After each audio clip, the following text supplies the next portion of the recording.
एक, दो या तीन नहीं, कम से कम 6 से 7 चीज़ें जो फ्रेजल वर्ब्स हैं हमारे, वो आप लोगों को by the end of this video समझ में आ चुके होंगे और मैं ऐसी ही वीडियो लेकर आने वाला हूँ। और कमेंट बॉक्स में आप लोगों को उन्हीं फ्रेजल वर्ब्स को यूज़ करके कुछ सेंटेंसेस बनाने हैं और जो भी इंसान सबसे ज़्यादा और सबसे अच्छे सेंटेंस बनाएगा, मैं उसका नाम भी लूँगा अपनी अगली वीडियो में कि इस इंसान ने सबसे ज़्यादा सेंटेंसेस बनाए, सबसे अच्छे सेंटेंस बनाए, सारे ही फ्रेजल वर्ब्स को, सारे ही स्ट्रक्चर्स को यूज़ करके सेंटेंस बनाए। तो उससे आपको भी बहुत ही जल्दी चीज़ें समझ में आएंगी, बहुत ही नई चीज़ समझ में आएंगी। और जो मैं फ्रेजल वर्ब्स का भी या फिर जो भी सेंटेंस के एडवांस स्ट्रक्चर्स होंगे, मैं जिस भी चीज़ का यूज़ करूँगा वो ऐसे ही होंगे जब आपको मिलेंगे, सुनने में, बोलने में, देखने में जब आपको ज़्यादातर मिल जाएंगे। तो ऐसी ही चीज़ों का हम यूज़ करने वाले हैं। तो अब वीडियोज़ ऐसी ही होंगी कि जिससे मैं आपको सामने से आगे चीज़ें बता पाऊँगा और अच्छे से हम उन चीज़ों को समझ पाएंगे। तो चैनल को सब्सक्राइब अगर नहीं करा है तो आप कर लीजिएगा। और कमेंट बॉक्स में मैंने अपना नंबर भी दिया हुआ है, जिसको आपकी क्लास भी लेनी हो या फिर दूसरे चैनल की जो लिंक है जहाँ पर मैं बुक्स की हेल्प से पढ़ा रहा हूँ, प्रॉपर ग्रामर पढ़ा रहा हूँ, वो भी मिलेगा। तो पहले सेंटेंस से वीडियो शुरू करते हैं। देखिए, पहला यहाँ पर सेंटेंस है, ये नाम सुना सुना सा लग रहा है लेकिन याद नहीं आ रहा। तो यहाँ पर एक तो ये भी बोल सकते हैं कि I have heard this name somewhere. ठीक है, कि ये प्रेजेंट परफेक्ट में भी बनाया जा सकता है कि I have heard this name, लेकिन इसके लिए हमारे पास फ्रेजल वर्ब है प्रॉपर, जिसको बोलते हैं रिंग अ बेल। अब रिंग अ बेल का मतलब क्या होता है ना, कि किसी चीज़ से घंटी सी बजती है, कि ये चीज़ ना सुनी सुनी सी लग रही है, इवन देखी देखी सी भी लग रही है, कुछ जानी पहचानी सी लग रही है। तो किसी चीज़ से जब कुछ याद आता है, मतलब कुछ लग रहा है सुना सुना सा, लेकिन प्रॉपर तरीके से याद नहीं आ पा रहा है क्या है, तो वहाँ पर रिंग अ बेल इस टर्म का हम यूज़ करते हैं। तो यहाँ पर बना दैट नेम, ये जो नाम है रिंग्स अ बेल, घंटी बजाता है। तो रिंग में जो एस छुपा हुआ है वो डस की वजह से छुपा हुआ है, क्योंकि जो डज है दैट नेम डूअर है ये, फिर मेन वर्ड डज, एक्शन है यहाँ पर रिंग अ बेल। तो डज जो है रिंग में छुपा और rings a bell, so that name rings a bell but I can't remember. तो इसी का कोई सेंटेंस आप कमेंट बॉक्स में बनाएंगे अभी, इसी चीज़ को यूज़ करके कि उस चीज़ से कुछ लगता है जाना पहचाना सा, लेकिन ऐसा है वैसा जो भी है। नेक्स्ट है, यहाँ पर ये पूछ रहा है कि तुम इतनी देर तक कहाँ थे। लड़की ने पूछा है यहाँ पर कि तुम इतनी देर तक कहाँ थे। तो ये तो सिंपल सा सेंटेंस है, सिंपल पास्ट का सेंटेंस है, जिसमें कोई एक्शन नहीं है, सिर्फ हम किसी चीज़ की के बारे में पूछ रहे हैं कि उसकी कंडीशन क्या थी, कब थी, कहाँ थी। तो क्वेश्चन वर्ड आएगा, फिर मेन वर्ड आएगा, फिर किसकी बात कर रहे हैं और वो क्या था, कब था, वो चीज़ आ जाएगी। सो वेयर क्वेश्चन वर्ड आया, फिर वर मेन वर्ड, क्योंकि सिंपल पास्ट का सेंटेंस है, वॉज और वर इन दोनों चीज़ों का हम यूज़ करते हैं।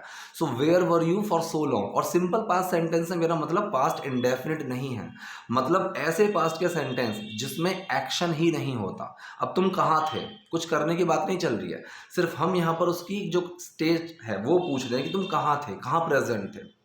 ठीक है, तो वो उदास था, वो खुश था, मैं खुश नहीं था, तो ये इनमें कोई एक्शन नहीं है। तो ऐसे जब भी सेंटेंस आते हैं पास्ट के, तो मैं इनको सिंपल पास्ट या फिर विदाउट एक्शन वाले पास्ट वो बोलता हूँ।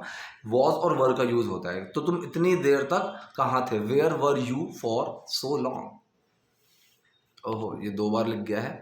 ठीक है, ये कह रहा है कि मैं बस किताबें पढ़ रहा था, मैं बस किताबें पढ़ रहा था। So I was just reading the books. Simple sentence है, पास्ट कॉन्टिन्यूस का सिंपल सेंटेंस है कि doer main word action, I was reading the books. अब यहाँ पर जो टर्म है हिटिंग द बुक्स, अब जैसे hit the gym, hit the books, hit the library, ये जो हम यूज करते हैं तो कहीं पर जाना या कुछ करना उसमें यूज होता है। ठीक है, कि I am going to hit the gym, मतलब मैं जिम करने जा रहा हूँ। अब ये I was hitting the books, मतलब किताबें पढ़ रहा था। अगर मैं बोलूँ I was hitting the gym, ठीक, तो मैं जिम कर रहा था। तो कोई चीज़ करना, किसी चीज़ में जो उसका काम है वो चीज़ करने में हम हिट का भी यूज़ करते हैं।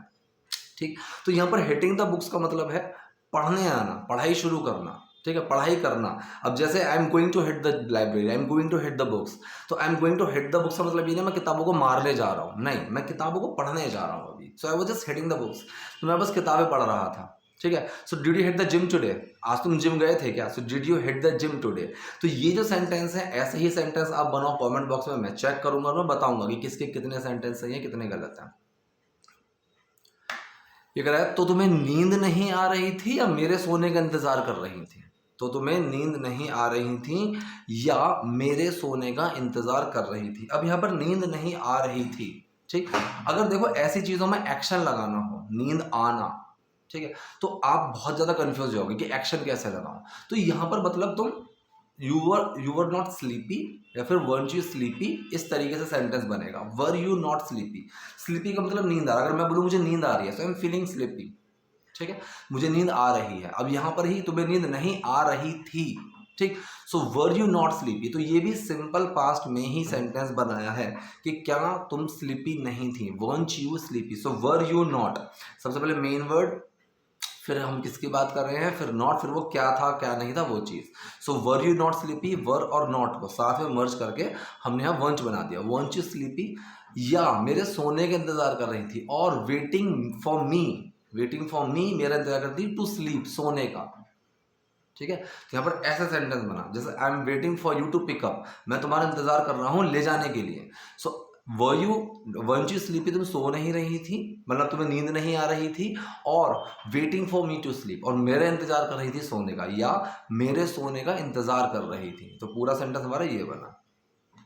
अब ये कह रहा है मैं भी एक कश लेता हूँ फिर, ठीक है। अब कश लेता हूँ का मतलब सिगरेट का। तो अब यहाँ पर जो सिगरेट का कश लेने की बात होती है, सिगरेट पीना तो हमारा स्मोक में ही आ जाता है, ठीक है, कि I M smoking a cigarette, मैं एक सिगरेट पी रहा हूँ। हालांकि अच्छी बात नहीं है, मैं बिल्कुल प्रमोट नहीं कर रहा हूँ इस चीज़ को, लेकिन अगर यहाँ पर एक प्रॉपर टर्म होता है सिगरेट पीना, कि I M smoking a cigarette, ठीक है। लाइट का भी यूज़ करते हैं, so do you have a light, एक तो होता है लाइटर, टक टक, एक लाइट, सिर्फ सिगरेट के लिए लाइट का भी यूज़ किया जाता है कि do you have a light. तो अगर किसी ने आपसे ये पूछा do you have a light, तो मतलब वो शायद सिगरेट के लिए ही पूछ रहा है आपसे, ठीक है। तो अब एक हो गया पूरी सिगरेट पीना, एक होता है कश लेना, कि पूरी सिगरेट नहीं पी रहा, सिर्फ एक दो कश लेने हैं। तो उस कश को हम बोलते हैं हैव अ पफ, ठीक है, हैव अ पफ। तो यहाँ पर हो गया, इसने बोला है कि मैं भी एक कश लगा लेता हूँ फिर, ठीक। अब लोग क्या समझेंगे, लगा लेता हूँ ताहती है, लेकिन ये अपनी कोई जर्नल चीज़ नहीं बता रहा। अगर ये अपनी जर्नल चीज़ बताए कि अगर जैसे घर पे कोई नहीं होता तो मैं एक आधा कश लगा लेता हूँ, या फिर कभी पार्टी में जाता हूँ तो एक आधा कश लगा लेता हूँ, कभी किसी पार्टी में होता हूँ तो एक आधा कश लगा लेता हूँ, अगर यहाँ पर ऐसा कोई टर्म हो कि जहाँ पर हम अपनी जर्नल चीज़ की बात करें कि जर्नली मैं ऐसा करता हूँ, वो प्रेजेंट इंडेफिनिट होते हैं। लेकिन इस सेंटेंस में कि लाओ सिगरेट दो मैं भी एक कश लगा लेता हूँ, मतलब सिगरेट दो मैं एक कश अभी लगाऊंगा, लगा लेता हूँ, मतलब वो लगाएगा, तो ये फ्यूचर का सेंटेंस होता है। सो बहुत सारे फ्यूचर इंडेफिनिट सेंटेंसेस ही होते हैं जो ताहे तीहे तेहे पे खत्म होते हैं, ठीक। तो रटना इस चीज़ को बिल्कुल भी नहीं है कि उसको तुम टेंशन मत लो मैं उसको समझा देता हूँ, या फिर तुम शांत हो जाओ मैं उससे बात करता हूँ, ठीक है। आज मैं बैंक जाकर तुम्हारा काम करवा देता हूँ, या फिर मैं बैंक जाकर तुम्हारा काम करता हूँ, इन सब में ताहे तीहे तेहे आ रहा है, लेकिन ये सारे काम अभी मैं करूँगा, होंगे, तो ये सारे सेंटेंस फ्यूचर के जाएंगे। सो मैं भी एक कश लगा लेता हूँ, फिर ये सारी चीज़ें स्पोकन में हमें कंफ्यूज करती है। तो मैं अपने बैच के अंदर भी हमारा ग्रामर और स्पोकन दोनों अलग अलग लेकर इसीलिए ही चलता हूँ कि भाई पहले ग्रामर करेंगे, फिर इन्हीं चीज़ों को अपने स्पोकन में कैसे यूज़ करना है वो करेंगे। So doer main word action, I will have a puff then, भी के लिए ऑल्सो लगा दिया, I will also have a puff then. Then का सेंस सिर्फ यहाँ पर एंड में जो फिर आ रहा है उसके लिए ही है। देन चाहो तो शुरू में भी लगा सकते हो कि then I will also have a puff, I will also have a puff. तो हैव अ पफ मतलब एक कश लगाना। अब ये पूछ रही है तुम पीते हो सिगरेट। अब यही चीज़ है कि हम जब सवाल ऐसा करते हैं हिंदी में, तो हम स्टार्टिंग में क्या नहीं लगाते हैं हर बार कि क्या तुम पीते हो सिगरेट, लेकिन ये क्वेश्चन वही है कि जिसका आंसर मैं यस और नो में दे सकता हूँ। ऐसे क्वेश्चंस में जो मेन वर्ड है वो सबसे पहले आ जाता है, जो आपकी हेल्पिंग वर्ब है वो सबसे पहले आ जाती है कि सो डू यू स्मोक, तो ये प्रेजेंट इंडेफिनिट का क्वेश्चन सेंटेंस है। सो डू यू स्मोक, अगर मान लो जैसे हिंदी में हमने यहाँ पर क्या शुरू में नहीं लगाया कि क्या तुम सिगरेट पीते हो, और आप मुझे बोले सर इंग्लिश में भी अगर हम ना लगाएं डू सबसे पहले, तो क्या बना सकते हैं, बिल्कुल बना सकते हो। एक्सप्रेशन से, टोन से समझ में आना चाहिए कि हम यहाँ पर सवाल पूछ रहे हैं। जैसे यू स्मोक, ठीक है, अब तुम सिगरेट पी रहे हो, यू आर स्मोकिंग, तो यहाँ मेरे एक्सप्रेशन से समझ में आ रहा है कि अच्छा ये सवाल ही पूछ रहे हैं जी, यू आर स्मोकिंग, तुम सिगरेट पी रहे हो। सेम यहाँ पर डू यू स्मोक की जगह आप यू स्मोक, तुम सिगरेट पीते हो, ऐसे भी बन सकता है, ठीक। सो डू यू स्मोक, तुम सिगरेट पीते हो। ये कह रहा है हाँ अगर ऐसा मौका मिलता है तो पी लेता हूँ, ठीक है। अब मौका मिलना, इसके लिए हम यूज करते हैं गेट अ चांस। अगर मुझे एक मौका मिले तो मैं आग लगा दूंगा, सो if I get a chance, ऐसे। सो अगर मुझे मौका मिलता है, so if I get a chance, तो ये जो सेंटेंस है मौका मिलता है, अगर मुझे मौका मिलता है, तो ये एक जनरल चीज हो गई कि अगर मुझे मौका मिलता है तो मैं ऐसा करता हूँ, तो ये जनरल चीज हो गई। तो ये प्रेजेंट इंडेफिनिट का सेंटेंस हो गया।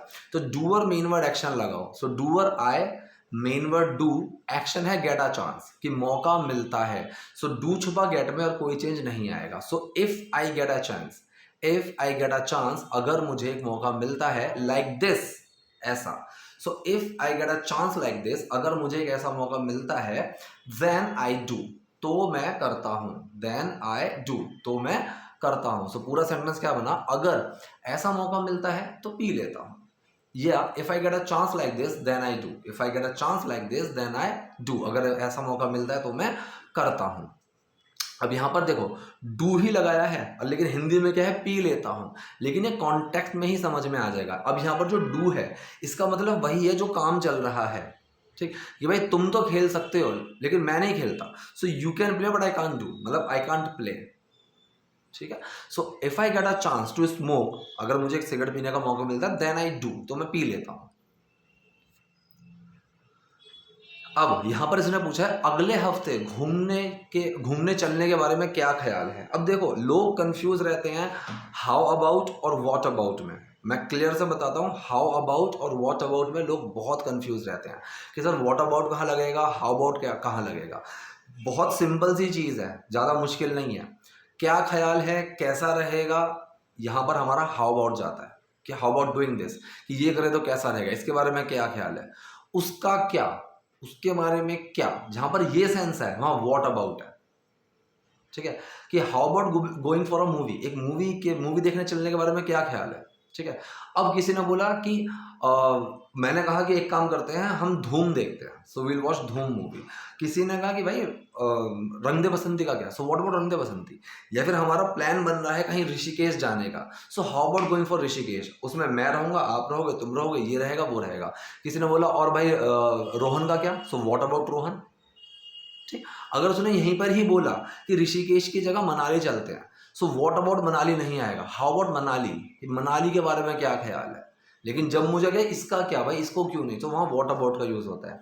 सो अगले हफ्ते घूमने चलने के बारे में क्या ख्याल है, so how about going for a trip next week, ठीक है। हाउ अबाउट कैसा है, गोइंग फॉर अ चलने के लिए, ट्रिप के लिए नेक्स्ट वीक, अगले हफ्ते। So how about going for a trip next week. अब इसने कहा, अब यहां पर आप लोगों को हाउ अबाउट से और व्हाट अबाउट से जितने सेंटेंस बन सके वो बनाने हैं और बनाओ, कमेंट बॉक्स में लिख देना। यहां पर सेंटेंस आया फिलहाल के लिए मेरे पास इतने पैसे नहीं हैं। अब जहां भी ये टर्म आए फिलहाल के लिए, आप लोगों ने बहुत सुना होगा as of now, for now, as of now, ये बहुत बोला जाता है, ठीक है। सो एज ऑफ नाउ, ये चाहे टर्म आप शुरू में लगाओ या एंड में लगाओ सेंटेंस में, कोई दिक्कत नहीं है।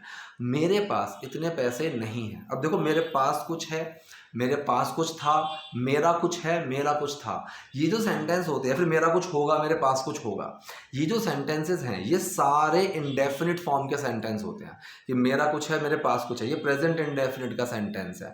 बस यहाँ पर याद रखने वाली चीज़ क्या है कि एक्शन जो है वो हैव है, एक्शन हैव होगा।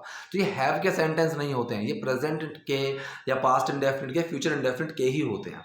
तो आई, कि मेरे पास इतने पैसे नहीं है, सो डूअर मेन वर्ड नॉट और action, I do not have, मेरे पास नहीं है। सो आई डोंट हैव इतने पैसे, सो मच मनी या दैट मच मनी, उतने पैसे नहीं है मेरे पास। सो फिलहाल के लिए मेरे पास इतने पैसे नहीं है, as of now I don't have that much money, या फिर I don't have that much money as of now, as of now इतने पैसे नहीं है। अब यहां पर ध्यान से समझना, वहां पर एज ऑफ नाउ मिला था आपको सेंटेंस बनाने के लिए जो कमेंट बॉक्स में बनाने हैं। यहां पर इसने बोला कोई बात नहीं, हम पैसे मिला लेंगे। अब ये चीज मैंने अभी कुछ दिन पहले ही पढ़ी थी बुक के अंदर, कुछ दिन पहले ही। So don't worry, we will pitch in, ठीक। तो फ्यूचर इंडेफिनिट सेंटेंस है doer main word action, we हुआ डूअर, मेन वर्ड हुआ विल, एक्शन जो है पिच इन। तो पिच इन आपको बहुत ही कम मिलेगा लेकिन मिल सकता है। आजकल तो मुझे लग रहा है ये चीज धीरे धीरे चल जाएंगे। सो पिच इन का मतलब होता है, जैसे एक और टर्म थी हमारे पास गो डच। सो गो डच का मतलब भी यही होता है कि कॉन्ट्रीब्यूट करना, ठीक। पिच इन उसका थोड़ा सा एडवांस वर्जन है, इसमें सिर्फ पैसे कॉन्ट्रीब्यूट करने की बात नहीं आती है। इसमें कोई चाहे आपको एफर्ट्स अपने डालने हो कि हम एक टीम की तरह काम करेंगे, हम सब मिलकर इसको करते हैं, सो वो पिच इन की तरह काम होता है, ठीक है। कंट्रीब्यूशन में या फिर गो डच, गो डच तो बस वही होता है कि हम सब खा रहे हैं, चलो अपना अपना कंट्रीब्यूट कर लेते हैं, अपने अपने पैसे देते हैं, लेट्स गो डच, कि हम अपने अपने पैसे मिला लेते हैं। लेकिन अगर कोई भी काम हो और हम वहाँ पर एक टीम की तरह काम करें तो वहाँ पिच इन का यूज़ होता है, वो चाहे पैसे मिलाना हो, चाहे वो किसी काम को ख़त्म करना हो, किसी टास्क को ख़त्म करना हो। तो इसने कहा कोई बात नहीं, हम पैसे मिला लेंगे, don't worry, we will pitch in. इससे पिच इन से भी सेंटेंस बनाना। अब इसने कहा पक्का नहीं कह सकती लेकिन मैं कोशिश करूंगी, तो मतलब आई कैन नॉट कमिट। ये तो सकता है सकती है वाला सेंटेंस ही है। आई कैन नॉट कमिट, मैं पक्का नहीं कह सकती। डूअर, मेन वर्ड, नॉट और action. I can not commit लेकिन मैं कोशिश करूंगी, but I try, but I will try. तो ये थी आज की वीडियो, आज के सेंटेंसेस। आई होप वीडियो आपको यूजफुल रही होगी। कोई डाउट, कोई क्वेरी हो कमेंट बॉक्स में जाइए, वहां मुझसे पूछिए। वीडियो पसंद है तो लाइक कीजिए, नए हैं लाइक्स के साथ दोनों कीजिए। Thank you.